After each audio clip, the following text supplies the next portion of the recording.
Salut tout le monde, c'est le chat. Aujourd'hui on se retrouve sur une vidéo qui va parler essentiellement de Battlefield 5. Nous allons voir toutes les nouveautés du nouvel opus de la franchise Battlefield. On va donc analyser les trailers et je vais vous présenter une grosse partie des nouveautés, en ajoutant à cela un avis subjectif à chaque nouveauté. Donc pour commencer, on va parler des factions ou équipes si vous préférez qu'il y aura dès la sortie du jeu. Oui, juste un petit point pour bien comprendre ce qui va suivre. Les éléments que je vais annoncer dans cette vidéo sont des éléments qu'il y aura à la sortie du jeu. Et donc il y aura forcément des éléments qui seront rajoutés ou améliorés par la suite sur le jeu. Comme je disais, à la sortie du jeu, Battlefield nous proposera deux factions, qui seront l'armée allemande et l'armée anglaise. Et comme mode de jeu, Battlefield 5 reste dans la classique conquête, avec le retour des tickets comme dans Battlefield 4. Il y aura aussi du MME, du domination, de la ligne de front et des opérations comme dans Battlefield 1. Donc des modes assez familiers de la franchise. Quant au nouveau mode, ce jeu ont mis la barre haute. Avec grande opération, un mode qui permet de revenir à des moments importants de la guerre avec 4 maps qui représenteront 4 moments différents du conflit. Les concepts du mode seront qu'à chaque manche perdue ou gagnée, cela changera le nombre de tickets et de ressources sur la manche suivante. Par exemple, Rotterdam le jour 1 est une mission où les paratroopers doivent saboter l'artillerie longue portée allemande avant l'offensive générale. Un échec équivaut donc à plus de pertes et donc moins de tickets pour le jour 2, jour de l'invasion. Le jour 3 nous fera combattre dans la ville, mais s'il y a une égalité, il y aura un jour 4 où chaque joueur aura moins de munitions et qu'une seule vie, aucune réapparition possible après sa mort. Je trouve ce mode tellement complet et réaliste, j'ai tellement hâte de pouvoir le tester. Il y aura aussi le mode Airborne. Bon, on ne connaît pas encore ce qu'il y aura dans ce mode, on sait juste que les parachutistes seront importants et qu'il faudra détruire l'artillerie ennemie. Pour ce qu'il y est des maps, on aura la possibilité de jouer dans Rotterdam. Ensuite, au nord du cercle arctique dans les montagnes de Norvège. Cette carte s'appellera Narvik plutôt. On pourra aussi jouer dans les provinces françaises et pour finir dans le désert nord-africain. Personnellement, celle qui m'intéresse le plus est celle de Rotterdam, car elle m'a l'air assez complète et je me vois bien jouer dans une carte qui apparemment aura une partie non dévastée et une autre où Rotterdam sera anéanti. Passons à la suite avec l'analyse des trailers. En premier, nous allons analyser le premier trailer sorti il y a 2 mois.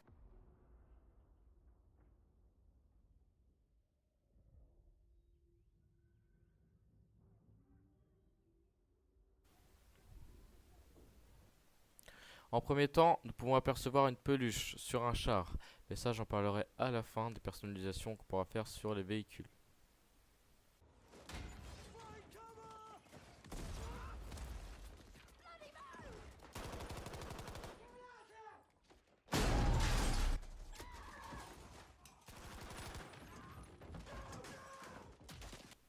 Bon, qu'est-ce qu'on peut voir dans cette scène, mis à part un mec qui se fait totalement niquer sa race? Bon, on peut voir juste là des balles traverser le mur. Donc Battlefield a travaillé sur les destructions de bâtiments. Je m'explique. Si un bâtiment se prend dans la gueule un obus ou une grenade ou même si un char lui fonce dessus, le bâtiment se détruira d'une façon ou d'une autre et la destruction sera bien plus ciblée. Pareil, si un véhicule léger fonce dans une petite structure, celle-ci se pliera ou s'écrasera comme on peut le voir juste ici. Le bâtiment s'effondre là où le char lui fonce dessus. Donc on voit bien les progrès au niveau des destructions de bâtiments. Et ensuite, on va voir que les personnages vont sauter par la fenêtre sans l'avoir préalablement détruite. Donc ils ont refait comme dans Battlefield Hardline, puisque dans BF1 ce n'est pas possible de faire ça. Les vitres aussi se casseront soit vers l'intérieur ou inversement de la façon où l'impact viendra.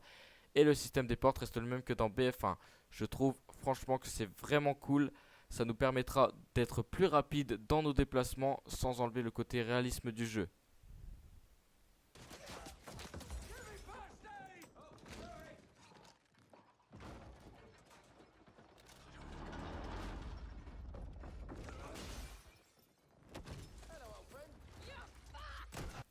Juste ici, on peut voir que les personnages peuvent tirer en rampant et qu'on pourra ramper sur le dos et dans n'importe quelle direction en même temps de tirer. Par contre, nos soldats ne pourront plus plonger pour s'abaisser et il prendra plus de temps à se relever.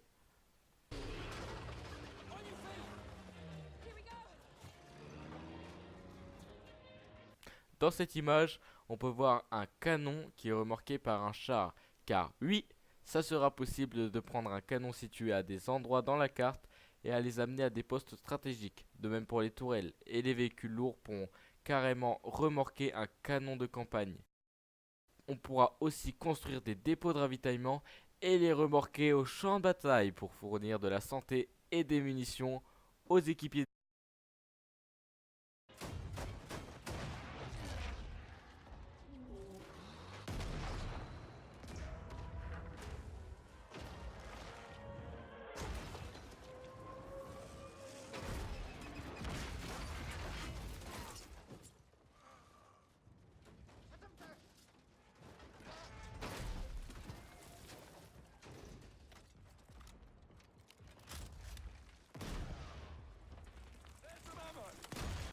Juste ici, on peut voir que le soldat tire une boîte de munitions qu'un allié vient de lui passer. Car oui, maintenant qu'on réapparaîtra, on n'aura pas beaucoup de munitions. Il faudra donc se démerder pour en trouver, soit par des alliés ou soit par pillage des cadavres au sol. Et c'est pareil pour les soins. Notre vie ne se régénère plus à fond, mais que à 25%.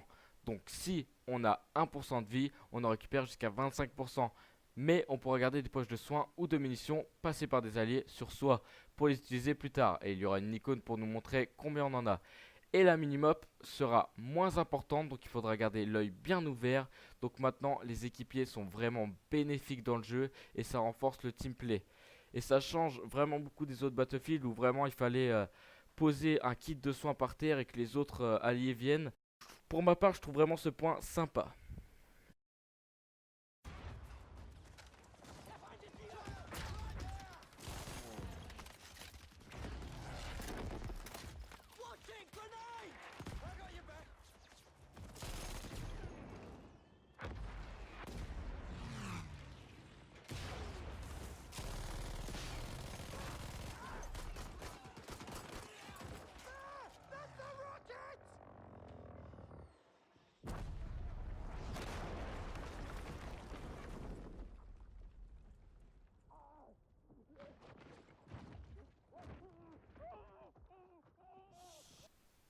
Ici, le soldat va nous cutter, mais il y aura peut-être un système d'interrogation à la Battlefield Hardline.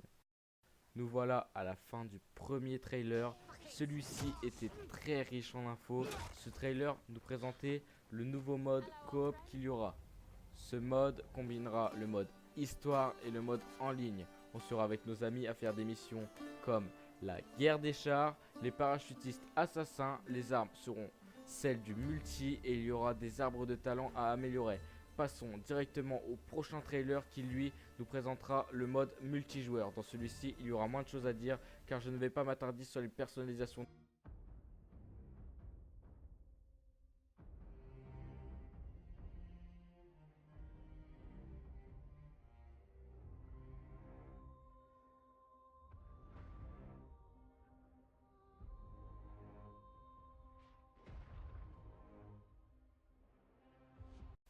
Donc ici, pas mal de choses à dire. Déjà, on aura la possibilité de construire et ça pour toutes les classes. Juste soutien construira plus vite et pourra construire des canons de campagne et des nids de mitrailleuses. Pour les autres classes, on aura la possibilité de construire des murs de sacs de sable, des barbelés, des obstacles anti-chars, des blindages pour renforcer les murs et les fenêtres cassées, des trous de renard, des échelles. Et ensuite, on pourra même avoir la possibilité de construire des tranchées et des ponts. Bon, pas ces ponts-là, mais plutôt ceux-là, voilà.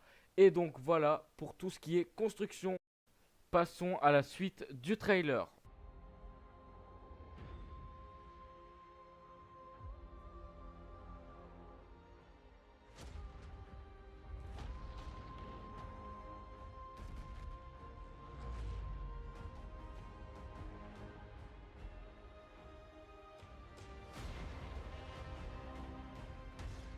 Pour les réanimations, c'est encore bien changé.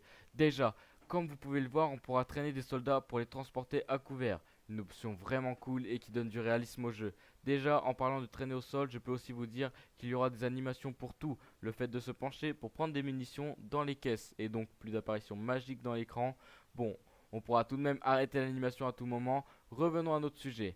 Quand on traînera quelqu'un au sol, forcément on ne pourra pas tirer. Ensuite, toutes les squads pourra se réanimer toutes classes confondues. Par contre, la réanimation dans les squads en dehors de la classe médecin ne réanimera pas à fond, alors que tous les médecins réaniment à fond et plus rapidement. On aura aussi l'option de forcer le saignement, comme vous pouvez le voir, pour se suicider au lieu d'attendre. Nous voilà à la fin du deuxième trailer. Au passage, en multijoueur, le marqueur sera enlevé. Il n'y aura pas de premium malheureusement dans ce Battlefield. Par contre, l'édition de luxe nous permettra d'avoir ces armes-là exclusives.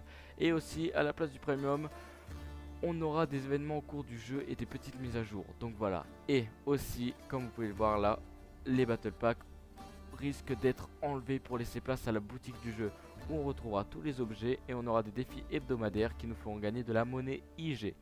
Et le contrôle des chars sera le même que dans Battlefield 4, donc retour aux sources là-dessus. Maintenant, passons au trailer prévu pour la Gamescom. Et il n'y a pas grand chose à dire dessus à part que le trailer nous montre Rotterdam dévasté et non dévasté.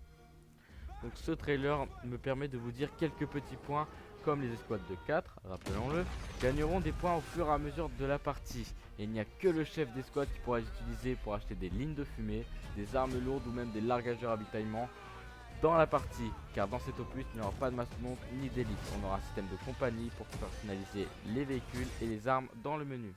D'ailleurs, juste là, on peut voir le nouveau geste, le fait de pouvoir sauter par la fenêtre sans qu'elle soit ouverte.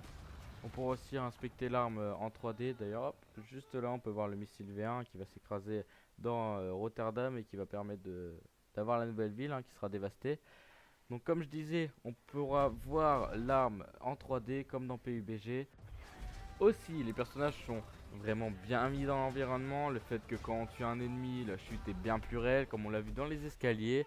Et tout ça, maintenant, on pourra attraper les grenades en l'air pour les rejeter. Ça évitera peut-être les spams d'explosifs à la BF1, je sais pas si vous vous rappelez. Le fait aussi d'être loin d'un objectif sans être dedans aide à la capture. Ça, je trouve ça vraiment cool. Le fait de pouvoir aider à la capture sans être directement dans la zone de capture, c'est vraiment cool. Par contre, pour les Battle Royale, je n'ai pas plus d'infos. Ce mode ne m'intéresse pas. Alors peut-être que ce fera partie d'un mode de jeu ou que ce sera un mode de jeu. Tout ça, je ne sais pas. Pareil pour le solo, par contre lui il m'intéresse, mais c'est juste que j'arrive vraiment pas à trouver des infos là-dessus. Je pourrais juste vous dire que ce sera des Wars Story, comme dans Battlefield 1, c'est-à-dire plusieurs personnages, on joue des histoires de plusieurs personnages. Et dans l'une des histoires, on jouera un combattant de la résistance en Norvège qui tentera de sauver sa famille et on pourra faire du ski. Maintenant, laissez-moi vous parler de l'archétype. C'est en gros un arbre de compétences que chaque classe aura, avec le dernier palier qui se nommera exotique. Par exemple, un archétype exotique en assaut peut devenir meilleur en destruction de chars, mais plus nul pour les avions, etc. etc. Et le choix de l'archétype nous déterminera la personnalisation des armes, que ce soit du canon aux décorations comme des feuillages. Pareil pour l'éclaireur, certains archétypes nous permettront de jouer un parachutiste de reconnaissance ou un parachutiste sournois qui aura un pistolet mitrailleur et qui sautera derrière les lignes ennemies. Maintenant passons aux améliorations. Alors oui, il y aura pas mal de modifications. Déjà pour les armes, on pourra mettre 7 gadgets cosmétiques différentes sur l'arme. Ils pourront être modifiés selon l'équipe où on est. Les chars pourront avoir des bûches, des feuilles ou même comme on l'a vu des ours en peluche, référence à l'historique de Battlefield 1. Pour le soldat, on pourra modifier son sexe, son apparence, sa peinture, sa tenue et ses cheveux. Donc vraiment pas mal de points là-dessus. Les déplacements aussi ont pas mal changé sur Battlefield 5, comme vous pouvez le voir juste là dans cet extrait. On pourra sprinter accroupi et que maintenant les gestes quand on est dans l'eau sont bien plus réalistes et apparemment quand on foncera dans un mur, notre soldat se plaquera dessus. Donc c'est plutôt cool ces petits détails là qui rajoutent que du bien au jeu. Pour ce qui est de la bêta dans quelques jours, celle-ci nous permettra de jouer à 5 parties du mode solo et on aura le droit de jouer donc dans Rotterdam pour du grande opération et Narvik pour du conquête. Je rappelle la date de sortie qui est le 6 et pour la précharger sera le 3 septembre à 10 h. Et pour la date de sortie du jeu final sera le 9 novembre pour les membres du EA Access, le 16 pour les Deluxe et le 20 novembre pour tout le monde. Le jeu coûtera 60 € et 80 € pour l'édition Deluxe. Merci à tous, salut.